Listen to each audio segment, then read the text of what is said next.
Hello friends, welcome to Bharati's kitchen. ఈరోజు వీడియోలో చాలా హెల్దీ అండ్ టేస్టీ బీట్రూట్ హల్వాని ఎలా ప్రిపేర్ చేసుకోవాలో చూపించబోతున్నాను. చాలా టేస్టీగా ఉంటుందండి. చాలా సింపుల్ గా కూడా ప్రిపేర్ చేసుకోవచ్చు, అది కూడా కోవా లేకుండానమాట. ఎవరైనా సరే బీట్రూట్ తినని వాళ్ళు ఇలా హల్వా చేసి తినండి, చాలా బాగుంటుంది.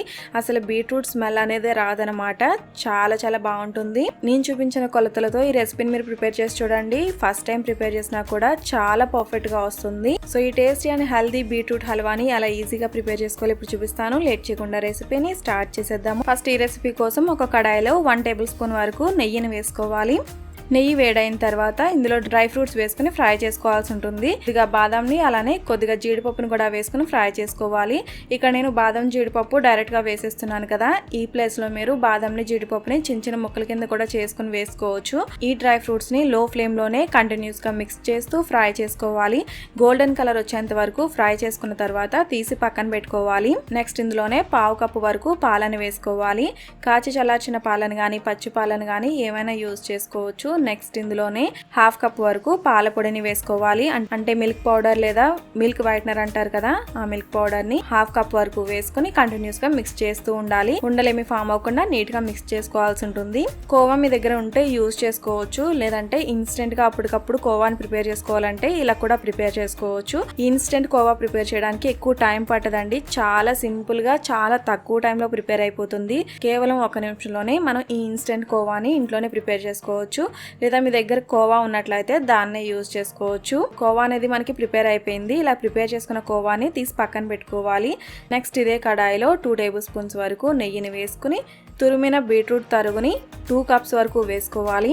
2 గానీ లేదంటే 2.5 కప్పుల వరకు బీట్రూట్ తరుగుని వేసుకోవచ్చు. బీట్రూట్ తురుము ఇలా వేసుకున్న తర్వాత మీడియం ఫ్లేమ్ లో కంటిన్యూస్ గా మిక్స్ చేస్తూ ఫ్రై చేసుకోవాలి. బీట్రూట్ లో పచ్చివాసన పోయేంత వరకు ఫ్రై చేసుకోవాల్సి ఉంటుంది.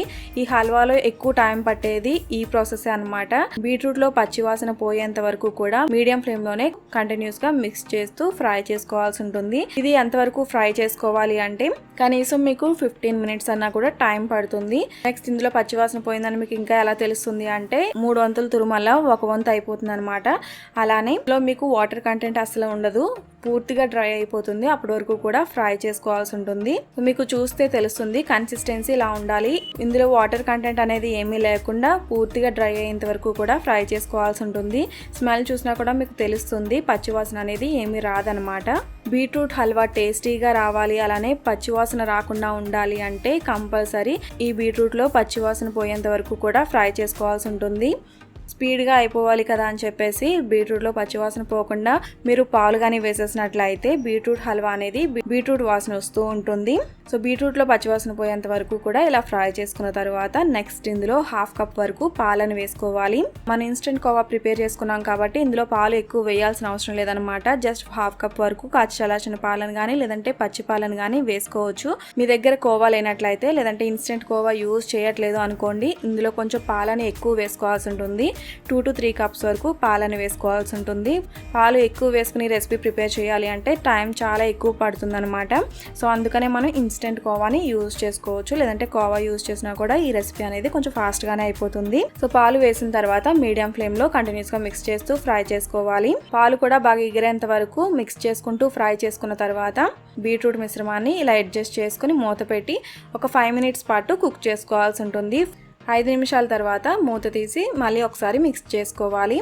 చూస్తే మీకు తెలుస్తుంది మీకు పాలు అనేవి అస్సలు లేవు, పాలల్లో బాగా బీట్రూట్ అనేది ఉడికింది కాబట్టి నెక్స్ట్ ఇందులో పంచదార కానీ లేదంటే 1/2 కప్ బెల్లాన్ని కానీ వేసుకోవాలి. బీట్రూట్ హల్వా హెల్దీగా ప్రిపేర్ చేస్తున్నాను కాబట్టి ఇందులో బెల్లాన్ని యూజ్ చేస్తున్నాను.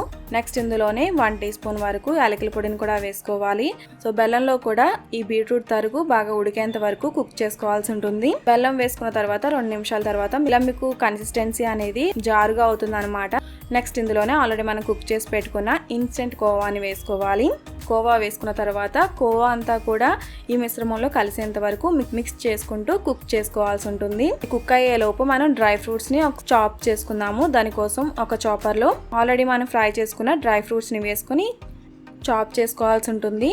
ఇక్కడ నేను మినీ హ్యాండ్ చాపర్ ని తీసుకున్నానండి. డ్రై ఫ్రూట్స్ ని చిన్న చిన్న ముక్కల కింద చేసుకోవాలంటే ఇది బాగా హెల్ప్ అవుతుంది అనమాట. సో డ్రై ఫ్రూట్స్ ని మీరు ఎలా కావాలన్నా చిన్న చిన్న ముక్కల కింద చేసుకోవచ్చు. ఇలా చేసినట్లయితే కొన్ని పెద్దవి అలానే ఇదిగా పౌడర్ కింద అవుతుంది. ఇలా కాకుండా మీకు అన్ని ఈవెన్ గా కావాలి అంటే మీరు నైఫ్తో చిన్న చిన్న ముక్కల కింద కట్ చేసుకుంటే సరిపోతుంది. ఫ్రై చేయకముందే చిన్న చిన్న ముక్కల కింద చేసుకుని ఫ్రై చేసుకోవచ్చు, లేదంటే ఇలా కూడా ప్రిపేర్ చేసుకోవచ్చు. సో డ్రై ఫ్రూట్స్ అనేవి చిన్న ముక్కల కింద చేసుకున్నాం కదా, దీన్ని పక్కన పెట్టుకుందాము. నెక్స్ట్ ఫ్రూట్ మిశ్రమం అనేది ప్రిపేర్ అయిపోయింది. సో ఇలా ప్రిపేర్ అయిన తర్వాత ఇందులో 1 టీ స్పూన్ వరకు నెయ్యిని వేసుకుని మిక్స్ చేసుకోవాలి. మిశ్రమంలో నెయ్యి సెపరేట్ అయ్యేంత వరకు కూడా కుక్ చేసుకోవాల్సి ఉంటుంది. ఇలా నెయ్యి సెపరేట్ అయ్యేంత వరకు కుక్ చేసుకున్న తర్వాత స్టవ్ ఆఫ్ చేసుకుని ఇందులో డ్రై ఫ్రూట్స్ ని యాడ్ చేసుకుని బాగా మిక్స్ చేసుకుని స్టవ్ ఆఫ్ చేసుకోవడమే. సో చూస్తే తెలుస్తుంది హల్వా అనేది ప్యాన్ ని వదిలేస్తూ ఉంటుంది. ఇలా హల్వా ప్యాన్ ని వదిలేస్తూ ఉన్నట్లయితే ఈ హల్వా ప్రిపేర్ అయిపోయినట్లే. ఇప్పుడు స్టవ్ ఆఫ్ చేసుకుని వేడివేడిగా సర్వ్ చేసుకోవడమే.